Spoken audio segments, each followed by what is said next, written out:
अमृत वेले जब हम उठते हैं तो एक संकल्प जरूर करेंगे कि मैं पुण्य आत्मा हूं।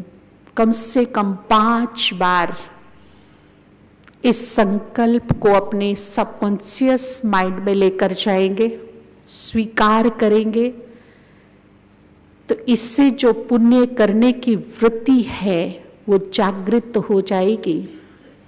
जाने अनजाने में भी हमसे पाप नहीं होगा, सिर्फ पुण्य होगा। और जब हम पुण्य कर रहे होते हैं तो कहीं ना कहीं हमें दुआएं मिल रही होती है। बाबा ने भी बहुत इजी करके कहा कि बोले बोले बच्चे कहते बाबा पुरुषार्थ जैसा चाहते हैं वैसा नहीं होता, योग जैसा लगाना चाहते हैं वैसा नहीं लगता, क्या करें?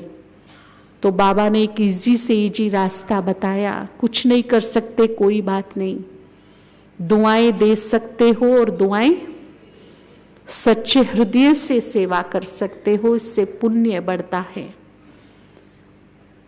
तो अगर हम कुछ भी नहीं कर पा रहे तो कम से कम ये काम तो कर सकते हैं ना, खुले दिल से सबको दुआएं देनी है।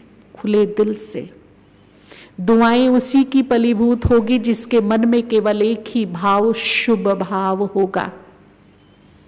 मन में अगर दुर्भाव है तो बद्दुआएं निकलेगी,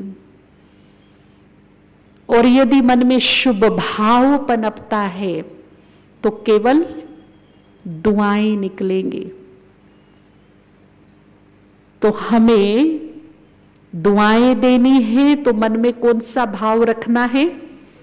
केवल शुभ भाव। कोई कैसा भी है उसका कर्म, उसका पाठ, उसके कर्म की भरपाई मुझे नहीं करनी है, वो खुद करेगा। ऐसी आत्मा को अगर समझाने से समझते हैं तो बड़ी अच्छी बात है, और अगर नहीं समझते तो भगवान को अर्पण कर दीजिए। सच्चे हृदय से क्षमा याचना करके, और दूसरा माफी लेनी भी है देनी भी है, दोनों ही काम करके उसे दुआओं का दान दीजिए। जिसको बाबा कहते हैं कि बच्चे अगर किसी से ज्यादा ही कड़े कार्मिक अकाउंट है, संस्कार मिलन नहीं हो रहे, तो थोड़ा न्यारे हो जाओ, लेकिन शुभ भाव के साथ, दुर्भाव या शत्रु भाव के साथ नहीं। एक दुआओं का भाव मेरे मन में हो उसके लिए, फिर थोड़ा सा डिस्टेंस मेंटेन करें तो मेरे से उसको एक पॉजिटिव एनर्जी जाती रहेगी, उसका उत्थान कहीं ना कहीं मेरे थ्रू होता रहेगा, उसका भला होता रहेगा, उसका कल्याण होता रहेगा। आजकल लोग बड़ा सस्ता समझते हैं दुआओं को कि सर पे हाथ रख दो, दुआएं दे दो, आशीर्वाद दे दो। ठीक है, स्वेच्छा से दिया जाता है, देना भी चाहिए, परंतु जो दुआएं फलीभूत होती हैं वो कमाई जाती हैं, वो फोकट में नहीं मिलती। कुछ दुआओं को कमाना पड़ता है, क्योंकि ये दुनिया की सबसे कीमती कमाई है। दुआएं कैसे कमाएंगे? भगवान की भी दुआ मिले, सबकी दुआ मिले, तो एक तो सच्चे हृदय से सृष्टि के गोले पर बैठकर खुद को पूर्वज की स्मृति में लाकर, सुबह भी बताया था कि पूर्वज आत्माएं वो होती हैं जो पूर्व में जन्मी होती हैं। तो जो सतयुग के आदि से जन्मी हुई आत्माएं हैं वे कौन हैं? पूर्वज। तो अपनी स्मृति को जागृत करके समर्थि को बढ़ाना है, और फिर पूरे विश्व की आत्माओं को, जैसे एक मां अपने बच्चों को दुआ देती है, ऐसे पूरे विश्व की आत्माओं को दुआएं देनी है। सारे संसार की आत्माओं का कल्याण हो, सबका भला हो, सब सुख पाएं, सब खुश रहें, सब निरोग हों, सबके जीवन में सुख शांति समृद्धि का वास हो। सभी को सद्विवेक प्राप्त हो, सदमार्ग पर चलने की सबको ताकत प्राप्त हो, ऐसी हम दुआएं देंगे तो ये यूनिवर्स का लॉ है कि जो देंगे वो ही डबल होकर मिल जाएगा, जो देंगे वही प्राप्त होगा। तो देना मतलब लेना, तो देना शुरू करेंगे हम अच्छे व्यवहार से, निस्वार्थ निष्काम प्रेम से, सांत्वना भरे मीठे शब्दों से, शुभ भाव से, सहयोग से, एक दूसरे की मदद से, केयरिंग से हम दुआएं ले सकते हैं, इकट्ठी कर सकते हैं। जो मेरी कमाई है, जो मैंने कुछ करके फिर ली है, ये नहीं कि सर पे हाथ रख दो दुआ दे दो।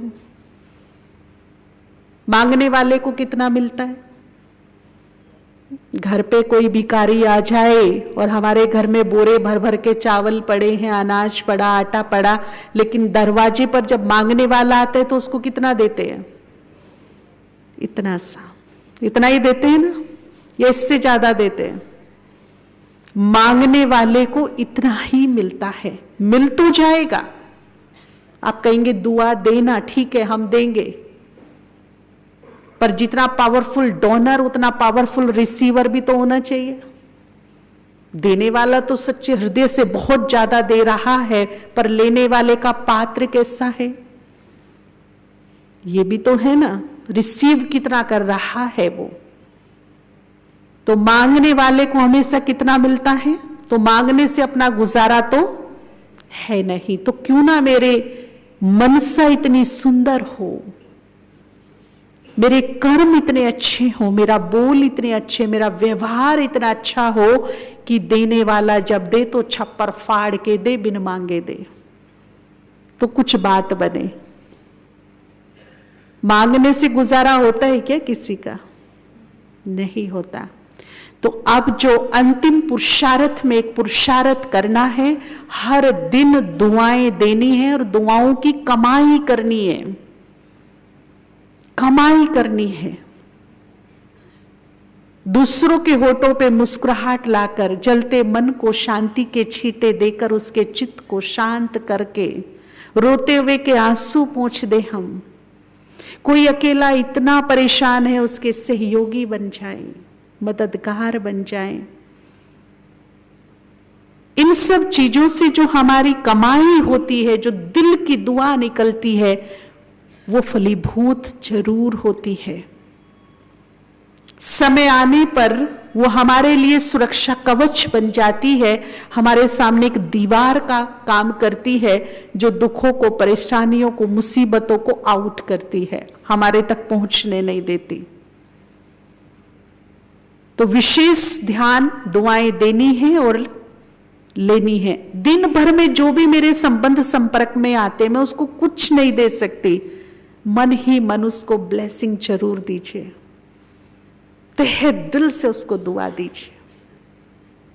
सुबह से शाम तक कितनी दुआएं दे पाऊंगी? कितने लोग मेरे कनेक्शन में आते हैं, अड़ोसी पड़ोसी, जहां मैं काम करती हूं, मेरे घर वाले, कितने लोग होते हैं जो मेरे चित्त परिचित है, उनको भी विजुअलाइज करके मैं ब्लेसिंग देती रहूं, दुआएं देती रहूं। तो देने में ही लेना है। एक बिजनेसमैन भी तो यही करता है, पहले देता है फिर कमाई करता है। जब तक जेब से पैसा इन्वेस्ट नहीं करेगा तो बिजनेस नहीं हो पाएगा। जेब से इन्वेस्ट करेगा, बिजनेस होगा। तो एक इन्वेस्ट करेगा, एक से दो कमाने का, लेकिन एक पहले इन्वेस्ट करना पड़ेगा, तब दो कमाएगा। जब तक एक इन्वेस्ट नहीं करेगा तब तक दो कमाने की मार्जिन नहीं है। आध्यात्मिकता भी यही कहती है, तू दे तेरा बढ़ेगा, जितना देगा उतना बढ़ेगा। दूसरी बात है पुण्य। समय को बहुत खूबसूरत वरदान मिला है, जो 5000 वर्ष में सिर्फ अभी मिलता है। एक बात मैं आपको इस भट्टी में स्पष्ट रूप से कहना चाहूंगी कि आप कोई ऐसी शरीर जो लिए बैठे हैं ना, ऐसे देह, ऐसे शरीर खूब मिलेंगे, 84 कम से कम 83।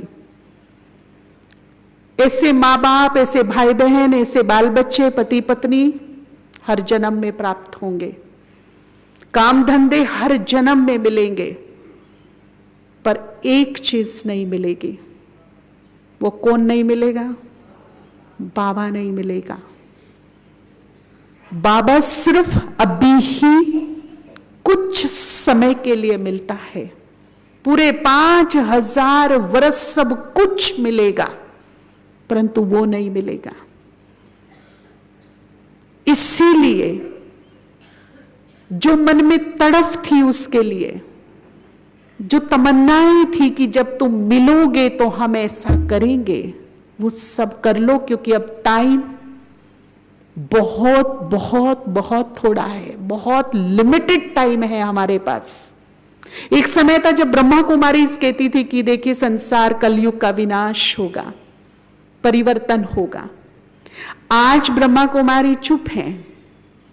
बड़े बड़े मीडिया, बड़े बड़े पत्रकार, बड़े बड़े साइंटिस्ट, बड़े बड़े ज्योतिष आचार्य इस काम को कर रहे हैं कि ये दुनिया अब चलने वाली, क्योंकि कारण ऐसे बन गए हैं।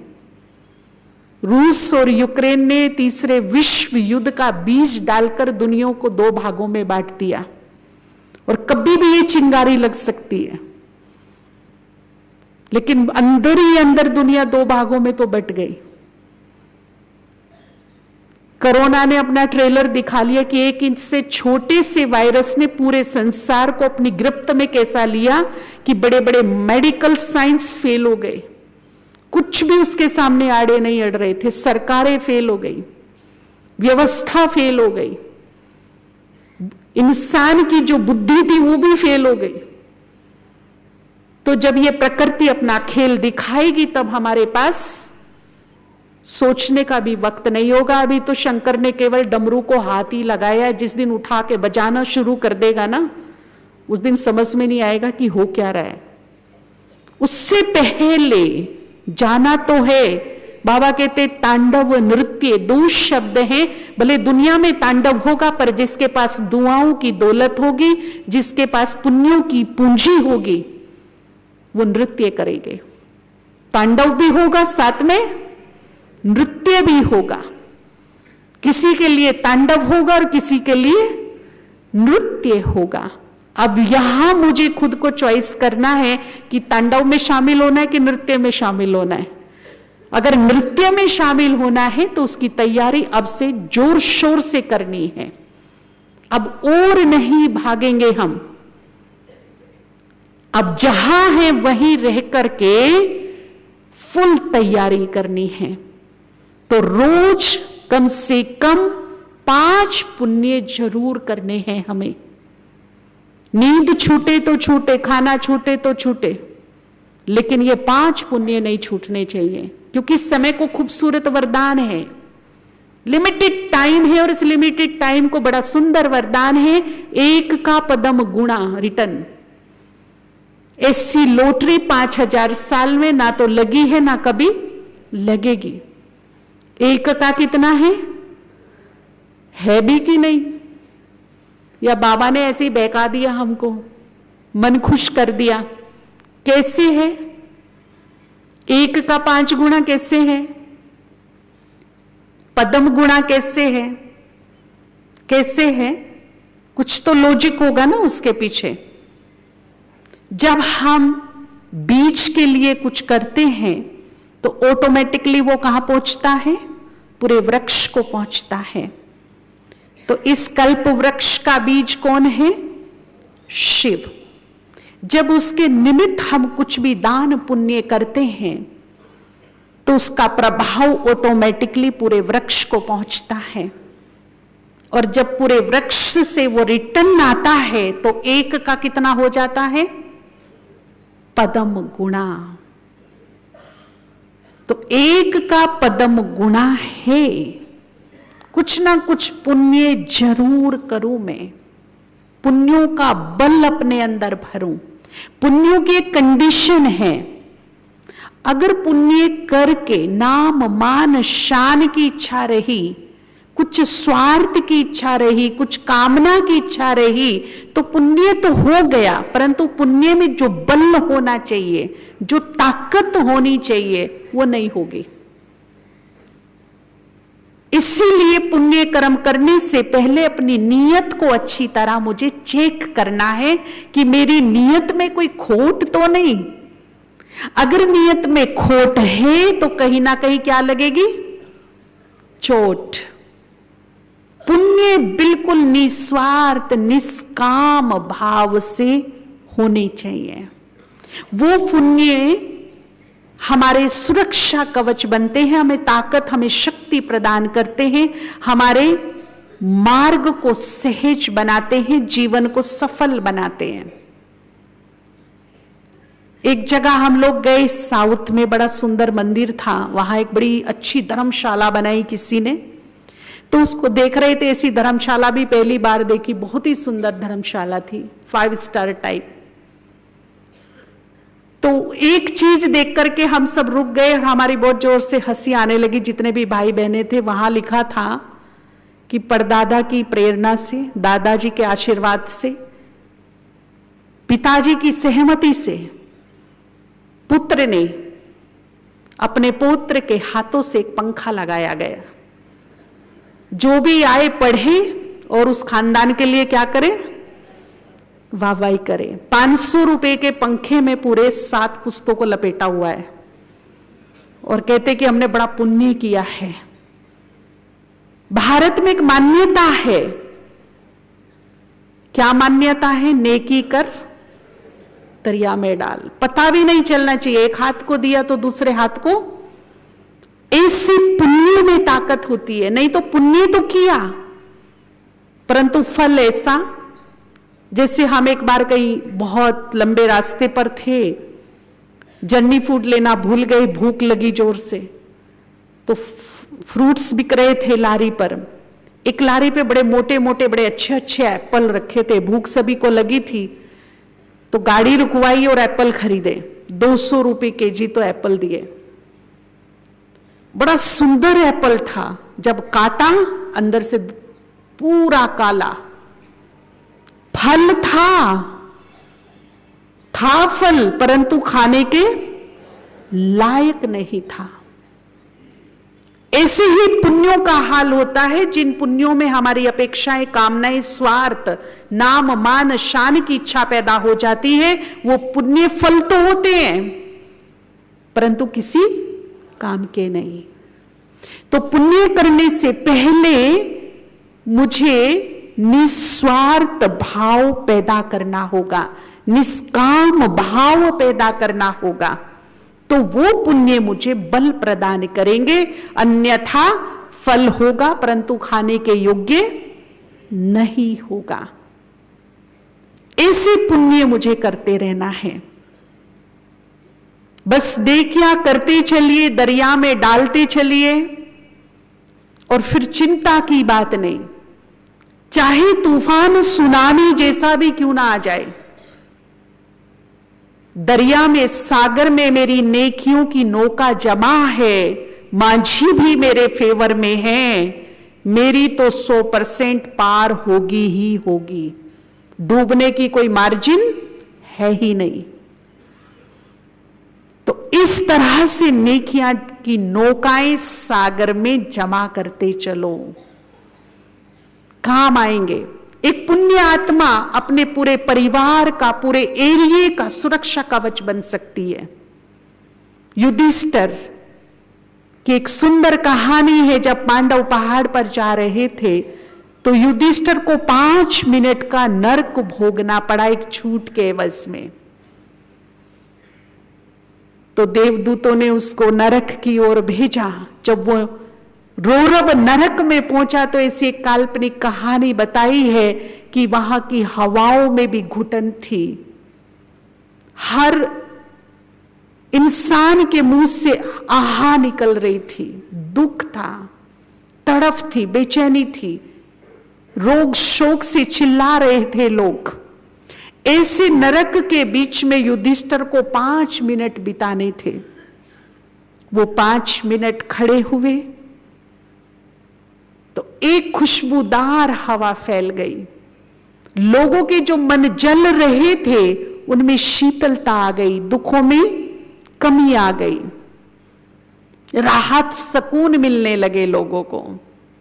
इतने में 5 मिनट पूरे हो गए। युधिष्ठिर को बोला कि तुम्हारी सजा समाप्त, अब तुम जा सकते हो स्वर्ग की ओर। तो नरकवासी चिल्ला उठे कि नहीं महाराज, आप यहीं रुक जाइए, आपके खड़े रहने मात्र से हमारे जलते मन शांत हो गए, हमारे दुख शांत हो गए, हमारे अंदर जो नकारात्मक ऊर्जा थी वो शांत हो गई, एक पॉजिटिव ऊर्जा से हम भर गए। अगर आप यहां रह जाओ, केवल 5 मिनट में इतना परिवर्तन हुआ है, अगर आप यहां रह जाओ तो ये नर्क ही स्वर्ग बन जाए। तो एक पुण्य आत्मा की इतनी कीमत होती है। एक पुण्य आत्मा हजारों हजारों का सुरक्षा कवच बन सकती है, उनको सेफ्टी दे सकती है, उनको शांति के वाइब्रेशन दे सकती है, उनको सुख प्रदान कर सकती है। ये पुण्य आत्मा की कीमत होती है। तो हमें दिनों दिन अपने पुण्यों पर ध्यान देना है। सबसे बड़ा पुण्य हम क्या करेंगे, इसके लिए कोई समाधिस्थ होने की जरूरत नहीं है, या कि हमें अपना बहुत कुछ देना पड़ेगा, ऐसा भी नहीं है। जहां जहां से अब तक पाप किए हैं वहां वहां से अब क्या करेंगे, पुण्य करेंगे, बस कन्वर्ट करना है। आज तक हमने मन में षड्यंत्र रचे, बदले के भाव रखे, क्रोध भाव रखे, विकारों का मैल रखा। अब इस मन को साफ करके केवल एक ही भाव पैदा करेंगे, वो होगा शुभ भाव। और यदि किसी के प्रति शुभ भावनाएं नहीं निकलती तो उस आत्मा को बाबा को अर्पण करके माफी मांगकर माफ कर देना, और साथ में उसको 10 दुआओं का दान देना रोज। सबसे बड़ा दान है क्षमा दान, तीनों लोकों में सबसे बड़ा दान। मेरे पास 2000 रुपये है, उसमें से 100 रुपये दिए, कोई बड़ी बात नहीं। मेरे पास बोरी भर के चावल 1 कटोरी दे दिया, कोई बड़ी बात नहीं। लेकिन जिसने मेरा दिल दुखाया, जिसने मेरा नाम खराब किया, जिसने मुझे गिराया, जिसने मुझे कष्ट दिया, जो मेरे मार्ग में बाधा बना, मैं उसे क्षमा करके उसे दुआएं दे रही हूं। ये चैलेंज केवल भगवान के बच्चे स्वीकार कर सकते हैं, अन्यथा दूसरा कोई भी नहीं। तो जो अपने आप को भगवान का बच्चा समझता है वो ये काम करेगा।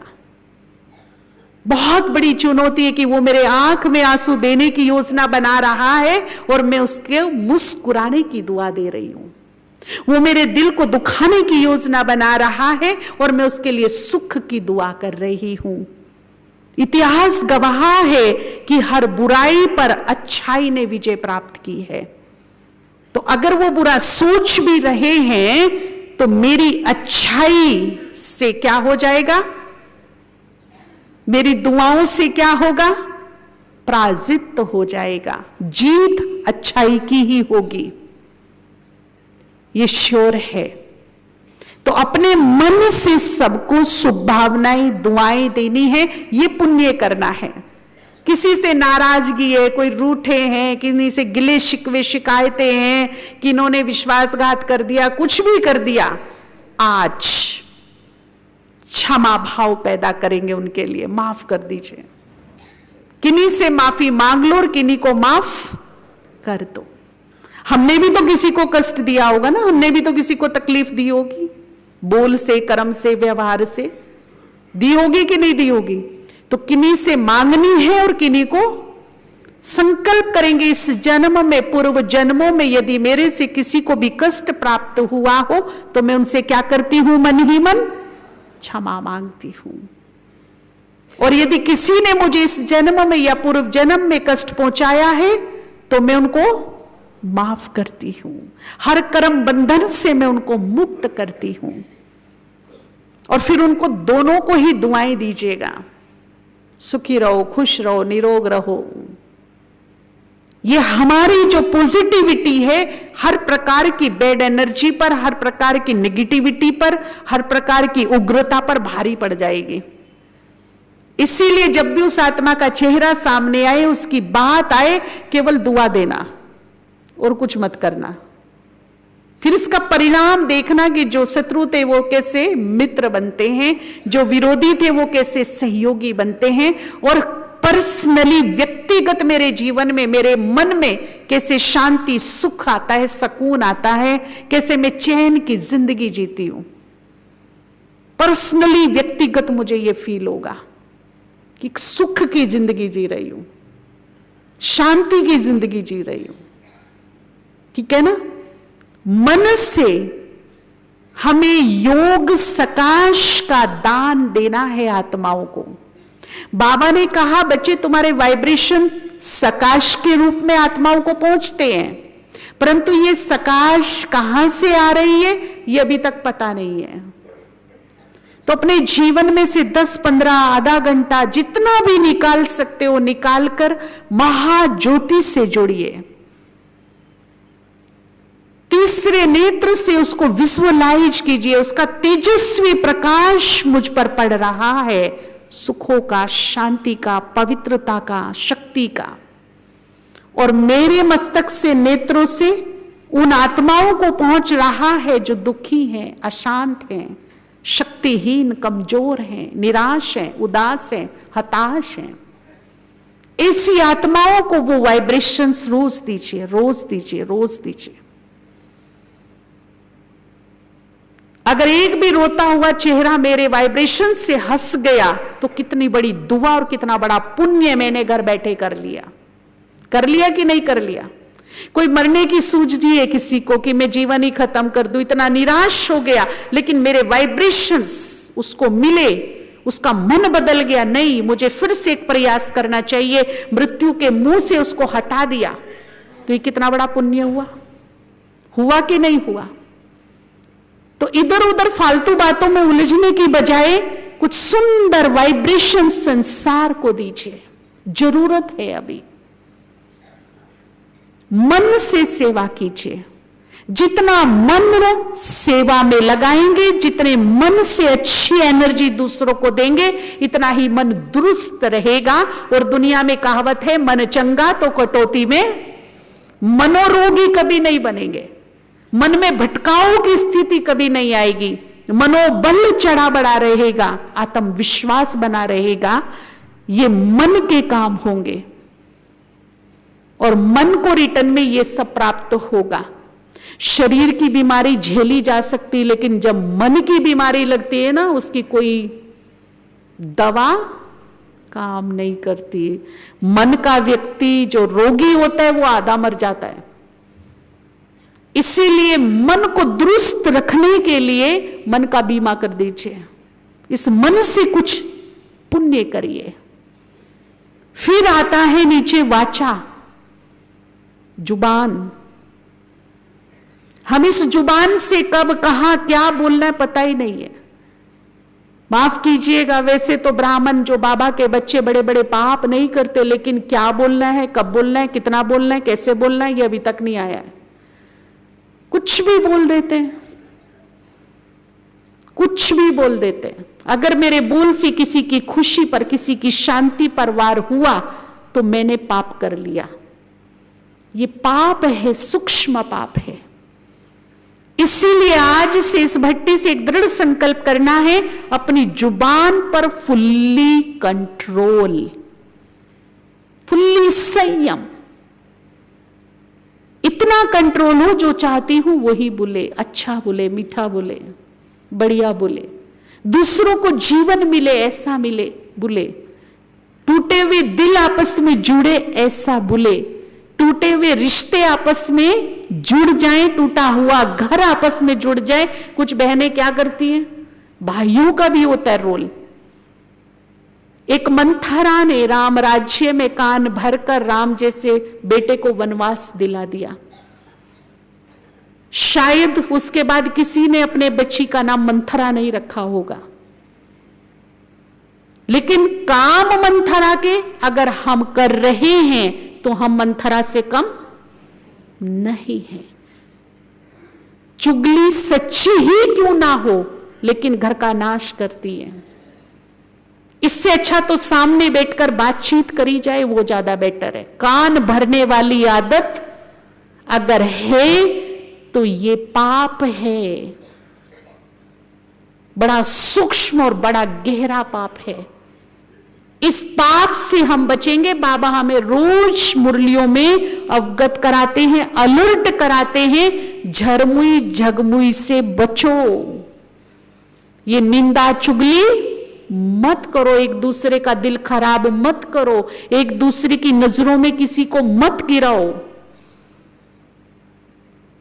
हमारा काम है जो गिरे हुए हैं उनको भी क्या करना है, उठाना है, या उठे हुओं को गिराना हमारा काम है। क्या काम है हमारा? जो गिरे हैं उनको भी उठाना है। लेकिन अगर मेरी निंदा चुगली करने की आदत है, एक दूसरे का मन खराब करते हैं, एक दूसरे के दिल तोड़ते हैं, तो ये पाप है। इससे अच्छा है कि चुप रहें तो बेटर है। इसीलिए दुनिया में कहावत है, अच्छा नहीं बोल सकते तो क्या करो, और एक चुप से कितने सुख ले लो। एक चुप, अगर अच्छा नहीं बोल सकते तो चुप रहिए, कम से कम पाप तो मत कीजिए। तो इस जुबान से भी हम पुण्य कर सकते हैं। मेरे बोल दवा का भी काम बन सकते हैं, दर्द का भी। बोल जीवन दान भी दे सकते, फांसी पे भी चढ़ा सकते। आजकल जो सुसाइड हो रहे हैं उनके पीछे का जो सर्वे आया है वो है हमारे जुबान, कड़वी जुबान। उसके कारण लोगों को बर्दाश्त नहीं होता, सुसाइड कर लेते हैं। आजकल जो छोटे बच्चे हैं सुसाइड कर रहे हैं, उसके पीछे जो हाथ है वो मां बाप के शब्द। इतने नंबर नहीं आए तो मुंह मत दिखाना, और वो बेचारे मुंह दिखाते ही नहीं है। फिर उन्हें नंबर चाहिए, बच्चा नहीं चाहिए। तो हमें अपने शब्दों पे संयम रखना है। कई कहते जी हम सच बोलते हैं, आ रही है आवाज मेरी? कई लोग बोलते हैं हम तो सच बोल रहे हैं ना, और बहन जी सच तो कड़वा होता है, तो क्या सच ना बोले? अच्छा बताइए, सत्यता कड़वा हो सकता है? जिस सत्य से भगवान की पहचान होती है, सत्यम शिवम सुंदरम, वो कड़वा हो सकता है? जिस गुण को देवताएं धारण करते हो, जो गुण भगवान के नाम को सुशोभित करता हो, वो कड़वा है? तो कड़वा कैसे होता है? हमारा तरीका, हमारा रवैया सत्यता को कड़वा बनाता है। एक बहन की एक्सीडेंट में एक आंख खराब हो गई। अब जिसकी एक आंख खराब हो जाती, रफ लैंग्वेज में उसको क्या बोलते हैं हिंदी में? एक आंख ठीक है, एक खराब हो गई, क्या बोलते हैं जी? लेकिन ये रफ लैंग्वेज है, ठीक है ना? ये रफ लैंग्वेज है। अब बिचारी के एक तो एक्सीडेंट में आंख खराब हो गई। अब एक माता जी आती हैं, और माता जी आकर के उसको बहन को बोलती, बहन जी तुसी काणी कैसे हो गई? अब बहन जी को अच्छा नहीं लगा, शायद इतना कष्ट तब नहीं हुआ जब आंख खराब हुई थी, चोट लगी थी, जितना ये सुन करके हुआ। तो बहन जी को भी थोड़ा सा लगा कि बहन जी ने बोला, माता जी आपको मैनर्स नहीं है क्या, बात करने के तमीज नहीं है क्या आपको? तो माता ने बड़ी सिर ऊपर उठा के बोला, ले बहन जी, काणी को काणी ना बोलूं तो क्या बोलूं? अब सच्ची तो कड़वी होती है, अब तुम्हें लग गई तो मैं क्या करूं?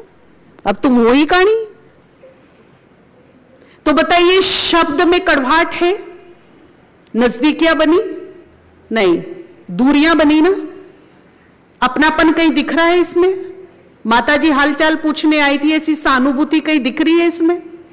ऐसा लग रहा है कि भड़ास निकालने आई थी, ताना मारने आई थी, जैसे कि जख्म पे क्या कर गई, नमक डाल गई। अब एक और माता आई अगले दिन, जो पढ़ी लिखी नहीं है, लेकिन मैनर्स है, तहजीब है उसके पास, व्यवहारिकता है उसके पास। उसने बड़े प्यार से बहन के पास आकर उसके सर को सहलाया और बड़े प्यार से ममतामयी हाथ रख के पूछा, बहन जी ये तो बताओ आपकी आंख की ज्योति कैसे चली गई? क्या ये सत्यता नहीं है कि नहीं? उसने भी तो वही पूछा ना, तुम्हारे आंख की ज्योति कैसे चली गई? सत्य पूछा कि नहीं पूछा? कड़वा तो नहीं लगा? लगा क्या कड़वा? लगा? किसी को कड़वा लगा? इस शब्द में सहानुभूति नजर आती है, अपनापन नजर आता है, प्रेम नजर आता है, कोई हमारा दर्द बांट रहा है ऐसा लगता है, नजदीकियां होती है। तो हम अपने रवैये से अपने शब्दों में कड़वाहट भरते हैं। हम ये नहीं कहेंगे कि आप सत्य नहीं बोलिए, सत्य बोलिए, परंतु सत्य बोलने से पहले सभ्यता कभी मत छोड़िए। सत्यता को पहले रखिए, फिर आप सभ्यता भरकर जब बोलोगे तो सब सुनेंगे। जब सत्यता में से हम सभ्यता हटा देते हैं तब हमारी सच्ची बात भी कोई सुनना नहीं चाहता। तो आज से अपने शब्दों में, अपनी बातों में क्या ऐड करेंगे? सभ्यता। सभ्यता को नहीं छोड़ेंगे। और जब हम सभ्य होकर अपनी बात कहेंगे सम्मान से, तो जो बात मेरी नहीं भी सुनते ना, वो भी कान लगा के सुनेंगे, वो भी सुनेंगे और मानेंगे भी। रिश्तों में सुधार आएगा, रिश्तों में जो कड़वाहट है वो खत्म हो जाएगी। तो बाबा हमको क्या सिखाते हैं? बाबा हमको मैनर्स सिखाते हैं। बाबा ने आकर हमें मैनर्स सिखाए, बात करने के भी मैनर्स सिखाए हैं बाबा ने। इस बात को ऐसे नहीं ऐसे बोलो, ये बात ऐसे नहीं ऐसे कहो। इस जुबान से परमात्मा अवतरण का जो संदेश है, जितने भी लोगों को दे सकते दीजिए। महा महा महा पुण्य है। भगवान इस धरती पर आकर चले गए, उसका कार्य लगभग पूर्ण हो गया है और संदेश अभी तक सभी को नहीं मिला है। तो अपनी इस जुबान से परमात्म संदेश जन जन को पहुंचाइए, निसंकोच, बिना लज्जा किए हुए। लोग झूठ बोलने में लज्जा नहीं करते, तो हम सच बोलने में क्यों करें? पूरे विश्वास के साथ परमात्म संदेश की जानकारी, उसके अवतरण की जानकारी सबको देंगे। ठीक है? दूसरों को इस जुबान से सुख दे, साथ बना दे। मेरे बोल ऐसे हो कि यदि एक बार मैं मुर्दे के पास खड़ा होकर आवाज लगाऊं तो उसमें भी जान फूंक दूं। ऐसे बोल हो, ऐसे ना हो कि जिंदे की ही जान ले लूं। ठीक है ना? इस जीभ पर जख्म हो जाते हैं ना तो अपने आप भर जाते हैं, कोई इलाज करवाने की जरूरत नहीं होती है। छाले आ जाते हैं, 2-4 दिन में अपने आप ठीक हो जाते हैं। परंतु इस जीव से जो दूसरों को जख्म देते हैं ना, पूरे ब्रह्मांड में उसका कोई इलाज नहीं है, कोई दवा नहीं है। इसीलिए आज से ये दृढ़ संकल्प की जुबान से कभी भी किसी को कष्ट, दुख, तकलीफ नहीं देंगे। सुबह उठते ही मां सरस्वती का आह्वान कीजिएगा। मां सरस्वती का आह्वान इस जुबान पर आकर बैठ जा। जब भी ये मुख खुले तो मीठा मीठा शुभ शुभ बोले, अन्यथा ये मुंह बंद रहे। तीसरा है व्यवहार। बस इतना सा करना है कि जैसा व्यवहार मैं अपने लिए दूसरों से चाहती हूं कि ये मेरे साथ ऐसा व्यवहार करे, मेरी बहू ऐसा व्यवहार करे, सास ऐसा करे, पति मेरे साथ ऐसा व्यवहार करे, भाई ऐसा करे, तो जैसा व्यवहार मैं चाहती हूं वैसा ही मुझे आज से दूसरों के साथ करना है। जैसा दूंगी वैसा ही मिलेगा, वैसा ही प्राप्त होगा। तो अच्छे से अच्छा व्यवहार हम दूसरों के साथ करेंगे व्यवहार से सुख देंगे, और जब सुख देंगे तो पुण्य बढ़ेगा। कर्म में हम ट्रांसपेरेंसी रखेंगे। ऐसे तो माताओं की मात्रा बहुत ज्यादा है, लेकिन भाई भी बैठे हैं जो हमारे हक का है, मेहनत का है, वो सिर माथे, बाकी से क्या कर लेंगे? क्योंकि अगर मैं किसी का छीन कर, बद्दुआ लेकर, उनकी हाय लेकर धन घर में लाई, तो सबसे पहला असर हमारे बच्चों पर होगा उसका। वो धन बच्चों को भी चोर बना देगा, बेईमान बना देगा, ईमानदारी के रास्ते से हटा देगा। और ये धन ऐसा दिमाग खराब करता है कि एक दिन सिर चढ़कर ऐसा बोलेगा कि मां बाप को ही घर से बाहर कर देगा। इसीलिए धन ईमानदारी का होना चाहिए हमारे पास।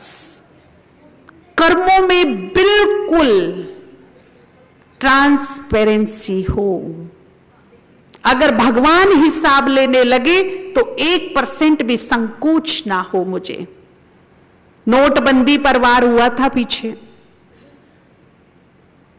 काला धन पर वार, नोटबंदी की थी, कुछ वक्त मिला था कि चेंज करवा लो काले धन को खत्म करने के लिए। यहां की गवर्नमेंट ने तो कुछ मार्जिन भी दी थी, कुछ टाइम भी दिया था। जब वहां की गवर्नमेंट हिसाब लेगी ना काले कर्मों का, 1 सेकंड का वक्त नहीं देगी। इससे पहले कि वो मेरा हिसाब ले, यहां के जो काले हैं इस जन्म के या पूर्व जन्मों के, उन्हें क्या कर लो? सफेद कर लो, वाइट कर लो, क्योंकि उसकी सजा बड़ी कड़ी है।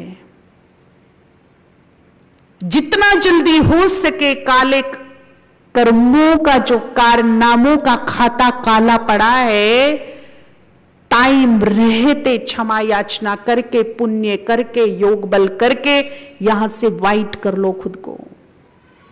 ये समय की डिमांड है, ये शिव बाबा कह रहा है। ये लास्ट टाइम है, लास्ट मार्जिन है, उसके बाद नहीं मिलेगी।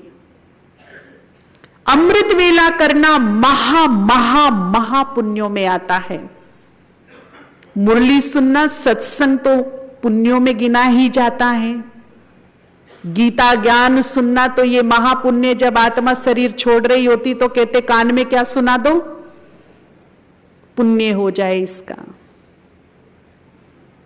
भोग लगाना, बाबा को अपने घरों में जो समझते हैं कि हम भोग लगा सकते हैं, 24 घंटे में एक बार बाबा को भोग जरूर लगाइए। इतने चमत्कार इस भोग से हो रहे हैं कि अगर मैं सुनाना शुरू करूं तो पूरी दिन पूरा रात बीत जाएगा।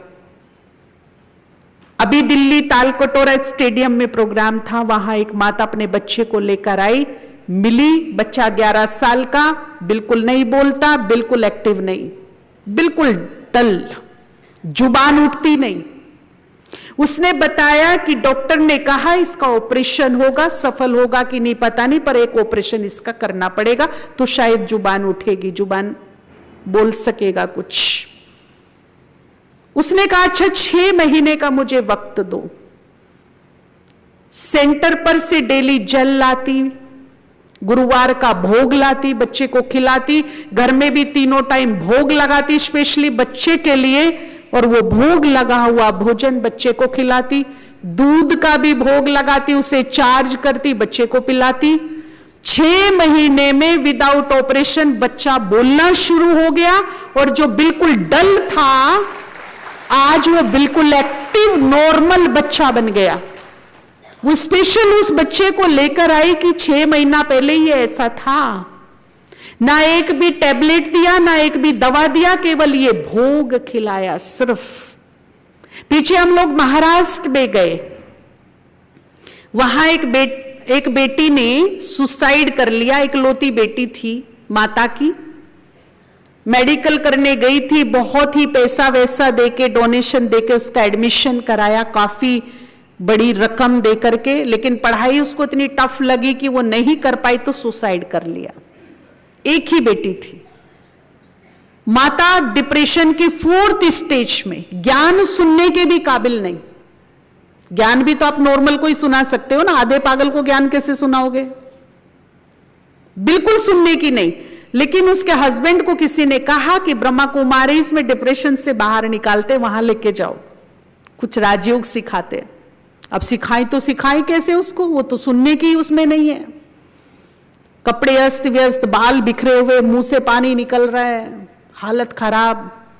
बहन जी ने लकीली उस दिन गुरुवार था, उसको थोड़ा जल पिलाया जो गुरुवार को अमृत बनता है, और थोड़ा भोग खिलाया। भोग खाकर वो शांत होकर बैठ गई।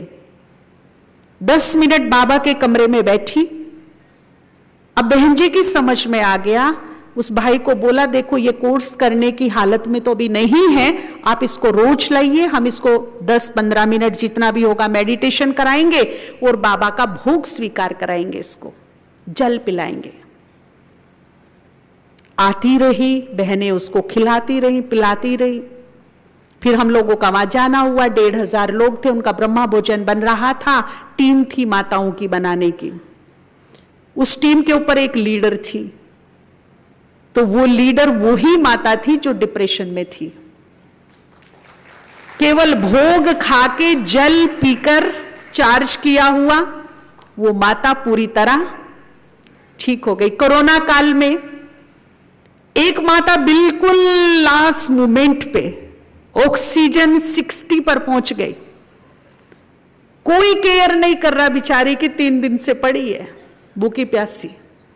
अब उसे लगने लगा कि मैं चलने वाली हूं, जाने वाली हूं बस। 75 से ज्यादा उम्र थी माता की। उसने बाबा को दिल से याद किया, बाबा मैं रोज आपको भोग लगाती हूं, पीछे खाती हूं, 3 दिन हो गए ना आपने खाया ना मैंने खाया, और मेरी दिल की तमन्ना है शरीर छूटे तो छूटे पर एक बार तेरे को भोग तो लगा दूं। तो माता ने ये संकल्प किया ही अचानक वो ध्यान मगन हो गई। जैसे सपना देखते हैं ना साक्षात्कार, ऐसे उसको होने लगा।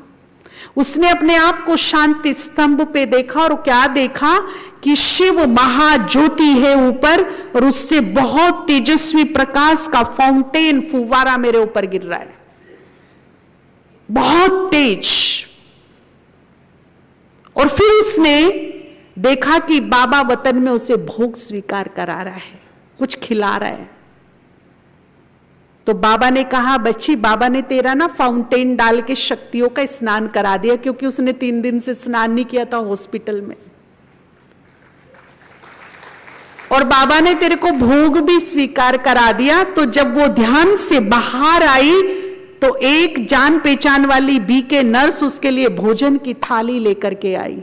माता जी आज मेरी ड्यूटी यहां लगी, मेरे को लगा कि शायद आपने भोग खाया कि नहीं खाया, मैं आपके लिए लेकर आई, आप इसे खाइए।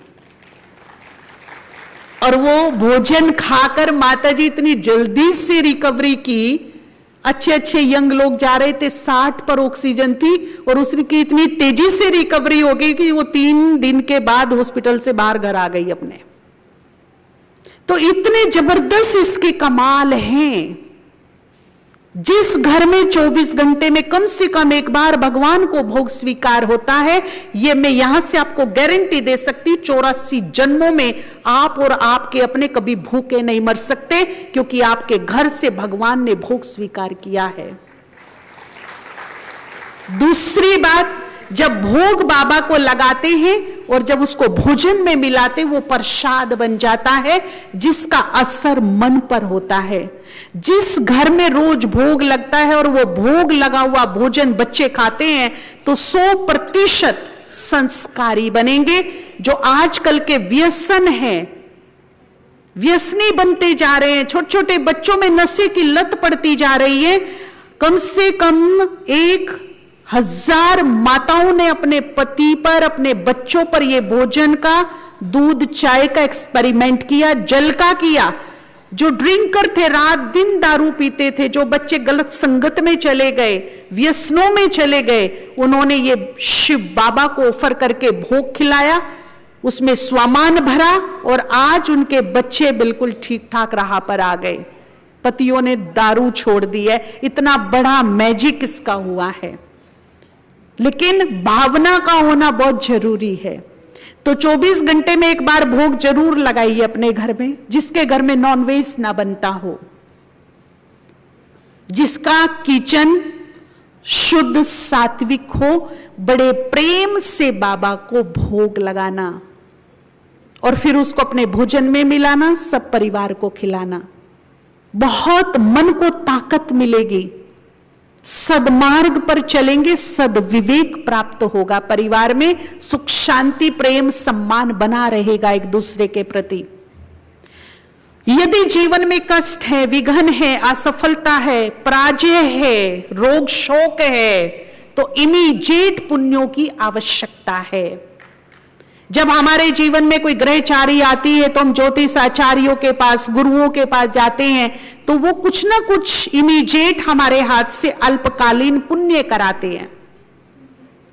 अल्पकालीन होते हैं पर कराते हैं। पंछियों को खिला देना, मछलियों को दाना डाल देना, पंडितों को जिमा देना, कंबल बांट देना, ये कर देना, कुछ ना कुछ हमारे हाथ से दान कराते हैं।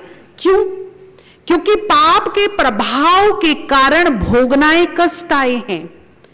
उस पाप के प्रभाव को डाउन करने के लिए इमीडिएट पुण्यों का प्रभाव चाहिए, और इमीडिएट पुण्यों का प्रभाव बढ़े उसके लिए भोग बहुत अच्छी चीज है। सब इसमें आ जाता है, दान पुण्य खिलाना सब आ जाता है, सेवा। अगर ऐसा है तो गुरुवार के दिन श्रद्धा भावना से, निष्काम भाव से बाबा को भोग स्वीकार कराइए। आप भोगनाएं डाउन हो जाएंगी, नीचे आ जाएंगे, पुण्य तेजी से बढ़ने शुरू हो जाएंगे। स्वयं भगवान ये प्रसाद स्वीकार करते, उसमें से हमारी जो भावनाएं होती है ना, उसको खींच लेते हैं। और भगवान कभी भी लड्डू का, पूरी का, हलवे का भाड़ा नहीं देता। भगवान किसका भाड़ा देता है? हमेशा भावनाओं का भाड़ा देता है। चाहे हम गुड़ ही रखें, चाहे एक फूल ही रखें, परंतु उसमें क्या होनी चाहिए? भावना होनी चाहिए। क्योंकि जो सारी सृष्टि का पालन करता है वो खुद भूखा है। किसका भूखा है? भावनाओं का। तो मेरा भगवान मेरी ओर से एक दिन भी भूखा नहीं रहना चाहिए। प्रसाद मतलब भावनाएं, भोग मतलब मेरे दिल की भावना मैं भगवान को दे रही हूं। कुछ तो उसमें से लेता है ना भगवान। भक्ति मार्ग में कोई भी कर्म कांड, पूजा, हवन, तप जो भी होते हैं, बिना प्रसाद के होते हैं क्या? हर चीज में प्रसाद चाहिए। और भक्तों को इतना पता होता है कि ये भगवान की कमजोरी है। वही नस दबाते, तू मेरी ये मन्नत पूरी कर दे और मैं क्या करूंगा? मैं क्या करूंगा? उसे पता है प्रसाद उसको बेहद पसंद है। उसमें मायने लड्डू के नहीं है, पूरी के नहीं है, बल्कि जो उसमें मेरी दिल की भावनाएं भरी है वो मायने रखती है। बाकी एक जो अन्न का दाना है भगवान उसको टच भी नहीं करता है। पर एक चीज छोड़ता भी नहीं है। क्या नहीं छोड़ता? भावनाएं नहीं छोड़ता। वो भूखा ही भावनाओं का है और वो भावनाओं को उसमें से ले लेता है। तो वैसे भी वो मेरा बाबा है। भारत में तो अन्नदान, महादान, ब्राह्मणों को खिलाना सर्वोत्तम दान माना गया है। बाबा के घर में यदि एक पवित्र कुमारी सामने खड़ी हो जाए ना, तो वो 100 ब्राह्मणों पे भारी पड़ जाती है एक कुमारी। अगर एक बाबा का पवित्र कुमार सामने आ जाए तो एक पवित्र कुमार को खिलाना 700 ब्राह्मणों को खिलाने के बराबर फल देता है। और उससे भी बड़ी बात है, एक पवित्र युगल, एक पवित्र युगल जिसने संसार की सबसे बड़ी चुनौती को स्वीकार किया है, जिस चुनौती से डरकर ऋषि मुनि महात्माएं तपस्या के लिए हिमालय की ओर प्रस्थान कर गए, वनों जंगलों में चले गए, उन्होंने संसार की सबसे कठिन चुनौती को स्वीकार किया। ऋषि मुनियों ने बोला, घरग्रस्त में रहकर पवित्र रहना असंभव ही नहीं, नामुमकिन है। इसीलिए चले गए हिमालय जंगल, घर बार को छोड़कर। परंतु बाबा के बच्चों ने इस चुनौती को स्वीकार किया, घरग्रस्त में रहकर अपने जीवन को कमल फूल समान पवित्र बनाया। और एक ने नहीं, 100 ने नहीं, 1000 ने नहीं, आज लाखों ने बनाया। एक तरफ उन 2 पवित्र युगलों को खिलाना 1000 ऋषि मुनि को खिलाने के बराबर फल देता है। तो जो भी युगल बैठे, ताली तो बजाओ अपने लिए, आपकी वैल्यू है ये। अच्छा, ये पवित्रता की ताकत आप में थी क्या? कहां से मिली? इसका मतलब कुछ तो मिल रहा है ना, वहां से मिल रहा है कि नहीं मिल रहा है? तो इस प्राप्ति का भी उसको दिल से क्या बोलिएगा? शुक्रिया, धन्यवाद। तो जब ऐसी पवित्र आत्माओं के मुख में बाबा का प्रसाद भोग जाता है, तो उनकी जो अंतरात्मा की दुआएं होती हैं, वो बड़ी से बड़ी भोगना को, कष्ट को, जो भी कमी कमजोरी है उसको खत्म कर देती है। इस प्रकार से भोग से भोगनाएं डाउन होने लगती है, पुण्य बढ़ने लगते हैं, पाप का प्रभाव खत्म होने लगता है। तो भोग लगाना भी अपने आप में एक बहुत बड़ा महा पुण्य है। इस पुण्य को भी आप करते रहिए, झोली भर जाएगी। और भोग प्रसाद से भगवान राजी होता है। भक्ति मार्ग से मान्यता चली आ रही है, तो भगवान को राजी करना मतलब मन चाही मुराद पूरी करना। तो उसके लिए सबसे अच्छा ऑप्शन है बाबा को भोग लगाना, दिल से, श्रद्धा से, भावना से, आस्था से। तो आपके भंडारे भरपूर रहेंगे और काल कंटक सब दूर रहेंगे। आप सखी सुखी, स्वस्थ, खुश रहिए, निरोग रहिए, यही हमारी शुभकामनाएं हैं। बहुत बहुत धन्यवाद।